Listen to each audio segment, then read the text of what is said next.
Transit ভারতকে দেয়া হবে না, এটা ছিল বাংলাদেশের অবস্থান। এই ট্রেনগুলোর মাধ্যমে যদি অস্ত্র পরিবহন করা হয়, সেই অস্ত্রে যদি কোনো গোষ্ঠী এবং সেটা যদি নাশকতার কোনো ব্যাপার ঘটে, তখন ভারত বলতে পারে যে আমার ট্রেনে হামলা হয়েছে, আমি এখানে মিলিটারি পাঠাবো। আপনি কি করে সেটা রোধ করবেন? আপনি বিনা পয়সায় বাংলাদেশের সার্বভৌমত্ব নিরাপত্তা বিপন্ন করে বাংলাদেশের মধ্য দিয়ে আরেকটি রাষ্ট্রকে, বাংলাদেশকে ছিন্ন বিচ্ছিন্ন করে অবাধে পণ্য চলাচলের জন্য, সামরিক পরিবহনের জন্য যে চুক্তি করে আসা হলো, সেটা কার স্বার্থে এবং বাংলাদেশের স্বার্থ এখানে কোথায় রক্ষিত হয়েছে? নাগরিক হিসেবে এটা আমাদের জানার অধিকার আছে, আমরা জানতে চাই। আমাদের সংবিধানের ১৪৫-এর ক অনুচ্ছেদে বলা হয়েছে আন্তর্জাতিক চুক্তি হলে সেটা পার্লামেন্টে প্লেস করতে হবে। অতীতের অভিজ্ঞতা বলে আওয়ামী লীগ কখনো কোনো আন্তর্জাতিক চুক্তি করে এসে পার্লামেন্টে সেটা উপস্থাপন করেনি। পার্লামেন্টের সদস্যরা নিয়ে প্রশ্ন করছেন না। যাদেরকে এমপি নামক যে পুতুলগুলো পার্লামেন্টে গিয়ে বসে আছে, তারা একটি প্রশ্ন উত্থাপন করেনি যে কী চুক্তি করা হলো।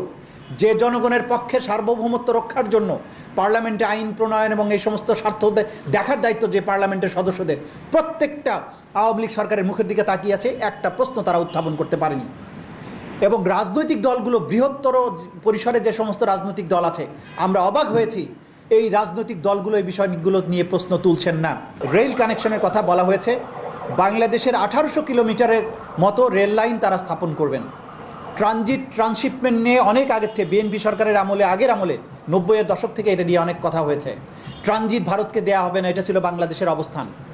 আজকে ট্রানজিট মানে হচ্ছে আপনার মধ্য দিয়ে এক রাষ্ট্র থেকে আরেক রাষ্ট্রে যাওয়া। কিন্তু দেখেন, ভারতের এক প্রান্ত থেকে আরেক প্রান্তে, একটা রাষ্ট্রের দুই প্রান্তের মধ্যে সংযোগ স্থাপনের জন্য আপনি ট্রানজিট, এটা হয় না। আপনি যেটা দিয়েছেন সেটার নাম হচ্ছে করিডোর। করিডোর মানে এইখান দিয়ে আপনি অবাধে চলাচল করবেন, কোনো ট্যাক্স, কোনো কিছু বাংলাদেশ পাবে না। এখানে একটা স্বাধীন সার্বভৌম রাষ্ট্র প্রতিবেশী একটা প্রবল পরাক্রান্ত রাষ্ট্রকে অবাধে পণ্য এবং সামরিক বিষয় পরিবহনের জন্য রাষ্ট্রের মধ্য দিয়ে করিডোর দেয়া পৃথিবীর ইতিহাসে দ্বিতীয় কোনো দৃষ্টান্ত নাই। এবং বিনা পয়সায়, কোন স্বার্থের বিনিময়ে আপনি যে গর্ব করে বলেন ভারতকে দিয়েছি? কে? বাংলাদেশ তো আপনার কোনো নেতা বা নেত্রীর পৈতৃক সম্পত্তি নয়, এটা বাংলাদেশের প্রত্যেকটি নাগরিকের সম্পদ। যে রাষ্ট্রের সাথে আপনি এই চুক্তিটা করেছেন, সেই রাষ্ট্রের অতীত যে ইতিহাস, তারা দেখেন বিভিন্ন জায়গায় যে করদ রাজ্যগুলো সৃষ্টি করেছে, পরবর্তীতে দখল করেছে, সেই ক্ষেত্রে তারা এরকম আন্ডারস্ট্যান্ডিংয়ের মাধ্যমে, এগ্রিমেন্টের মাধ্যমে প্রথমে ঢুকেছে, সুই হয়ে ঢুকেছে, পরবর্তীতে ফাল হয়ে বেরিয়ে হয়েছে। গোয়া, দমন, দিউ, হায়দ্রাবাদ, সিকিম, এবার সেভেন সিস্টার্সে পূর্বাঞ্চলীয় অরুণাচল, আসাম, এগুলো তো ভারতের অংশ ছিল না।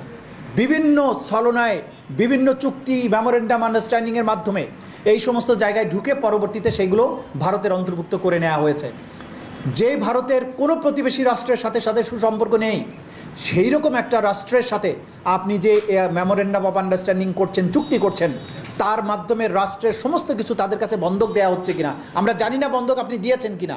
কিন্তু আমাদের আশঙ্কা যে বন্ধক আপনি হয়তো দিয়েছেন কি দেননি, জাতির সামনে এটা পরিষ্কার করুন। এটা হচ্ছে রাজনৈতিক দল হিসাবে, নাগরিক হিসাবে প্রত্যেকটা মানুষের পক্ষে আমরা এই দাবি জানাচ্ছি।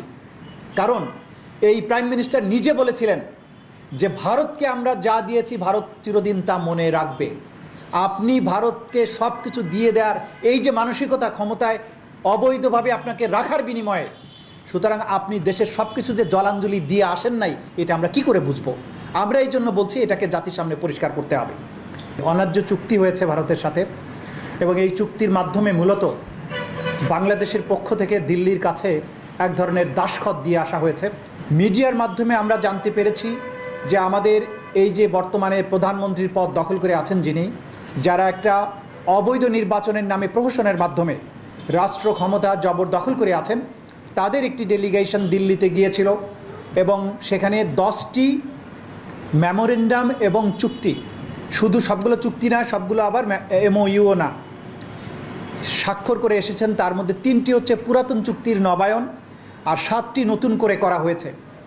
এই যে 7টি নতুন চুক্তি এবং MOU, এর মধ্যে ভয়ঙ্কর কয়েকটি ঘটনা ঘটেছে। প্রথম বিষয় হচ্ছে যে যখন একটা রাষ্ট্র আরেকটি রাষ্ট্রের সাথে এই ধরনের স্পর্শকাতর বিষয়ে কোনো চুক্তি করতে যাবে, সেইটা রাষ্ট্রের স্বার্থ কতটুকু রক্ষিত হচ্ছে, সার্বভৌমত্ব কতটুকু রক্ষিত হচ্ছে কি হচ্ছে না, সেই বিষয়ে জাতিকে অবহিত করা সরকারের দায়িত্ব ছিল। বাংলাদেশের জনগণকে সম্পূর্ণ অন্ধকারে রেখে এই ধরনের চুক্তি স্বাক্ষর করা হয়েছে।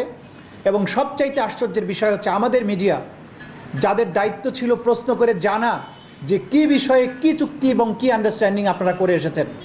যতগুলো রিপোর্ট প্রাইম মিনিস্টারের এই সফরে এবং চুক্তির ব্যাপারে হয়েছে, একটা রিপোর্টেও এই চুক্তি এবং মেমোরেন্ডাম অফ আন্ডারস্ট্যান্ডিংয়ের বিষয়বস্তুর উপরে কোনো ধরনের রিপোর্ট করা হয়নি। আমাদের সাংবাদিকতার জগৎ, আমাদের দেশের সাংবাদিকরা যে দেশপ্রেমের পরিচয় দিতে পারছেন না, এইটা তার একটা উদাহরণ হতে পারে। ডিজিটাল পার্টনারশিপ এগ্রিমেন্ট নামে প্রথম এগ্রিমেন্টটা হয়েছে, 1 নম্বর এগ্রিমেন্ট। এই ডিজিটাল পার্টনারশিপ এগ্রিমেন্ট আপনারা জানেন যে এই যে আমরা ইন্টারনেট ব্যবহার করি বা আমাদের ইন্টারনেট গেটওয়ের প্রশ্ন আছে, ইনফরমেশন গেটওয়ের প্রশ্ন আছে, এই গেটওয়ের মাধ্যমে গোটা দুনিয়ার সাথে আমরা কানেক্টেড থাকি। সেই কানেক্টিভিটির প্রশ্নে সেই যে তাদের যে গেটওয়েগুলো নিয়ন্ত্রণ, সেগুলো ভারতের কাছে। তাদের সাথে কি ফর্মে কি টার্মস অ্যান্ড কন্ডিশনে আপনারা চুক্তি করে এসেছেন, জাতি এটা জানতে চায়। তা না হলে আপনারা ইতিমধ্যেই জেনেছেন যে একজন পুলিশ অফিসার স্পর্শকাতর তথ্য ভারতের কাছে বিক্রি করে অনেক টাকার মালিক হয়েছেন, পালিয়েছেন এখন। এইভাবে গোটা জাতির স্পর্শকাতর সমস্ত ডিজিটাল তথ্য এই চুক্তির মাধ্যমে আমাদের প্রতিবেশী প্রবল পরাক্রান্ত একটি পরাশক্তি তারা, যাদের সাথে আমাদের আচরণ বন্ধুত্বপূর্ণ নয়। কেন বলছি? ভারত বাংলাদেশের সবচেয়ে বৃহৎ প্রতিবেশী, বন্ধুত্বপূর্ণ দেশ বলে আমরা বলি, কিন্তু তাদের আচরণ কিন্তু বন্ধুত্বপূর্ণ নয়।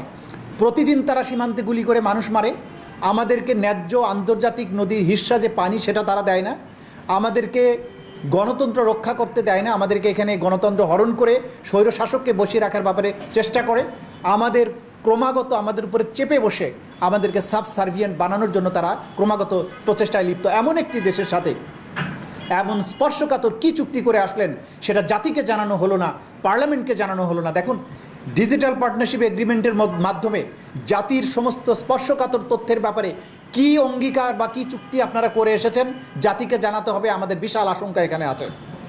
দ্বিতীয় চুক্তিটা করেছেন গ্রিন পার্টনারশিপ এগ্রিমেন্ট, আমরা জানি না যে এটার মধ্যে কি আছে। থার্ড হচ্ছে সমুদ্র সহযোগিতা এবং ব্লু ইকোনমি সংক্রান্ত মেমোরেন্ডাম অফ আন্ডারস্ট্যান্ডিং। আপনারা জানেন যে বর্তমান দুনিয়াতে সমুদ্র সীমা এবং সমুদ্রের যে সম্পদ, সেইটা নিয়ে রাষ্ট্রগুলো ক্রমাগত লড়াই করছে এবং আমাদের এই সম্পদটা সবচাইতে মূল্যবান সম্পদের একটা, সমুদ্রে আমাদের অ্যাক্সেস এবং সমুদ্রের নিচে যে সম্পদ আছে সেটা, এইটা নিয়ে আন্তর্জাতিক আদালতে বাংলাদেশকে মামলা করতে হয়েছে। ব্লু ইকোনমির নামে আপনি এইখানে ভারতকে অবাধ অ্যাক্সেস দিচ্ছেন কিনা, যেটা আমাদের সার্বভৌমত্বের বিরুদ্ধে যাবে, সেই বিষয়টি কি জাতির সাথে সামনে আপনাদেরকে স্পষ্ট করতে হবে।